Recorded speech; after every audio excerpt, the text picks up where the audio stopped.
خاران سے سلمان بلوچ کی رپورٹ کے مطابق Kharan 56 wing FC Kharan rifle کی جانب سے کمانڈنٹ خاران رائفل بلال شوکت نے university of Balochistan sub campus Kharan کے اساتذہ طلبہ طالبات کو FC پبلک اسکول خاران دورے کی دعوت دی، جس پر ڈائریکٹر سب کیمپس خاران عقیل احمد، لیکچرار شاکر بلوچ اور سب کیمپس خاران کے مختلف شعبوں کے طلبہ نے FC پبلک اسکول خاران کا دورہ کیا۔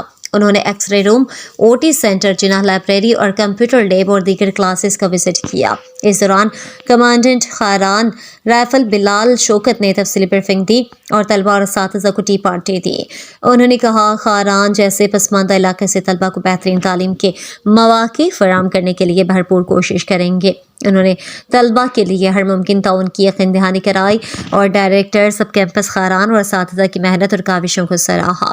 انہوں نے کہا سب کیمپس خاران سمیت رخشان بھر کے نوجوانوں کے لیے کسی نعمت سے کم نہیں ہے، جہاں طلبہ و طالبات پڑھ کر LLB BBA اور IT جیسے پروفیشنل ڈگریاں حاصل کر رہے ہیں اور باعزت روزگار حاصل کر رہے ہیں۔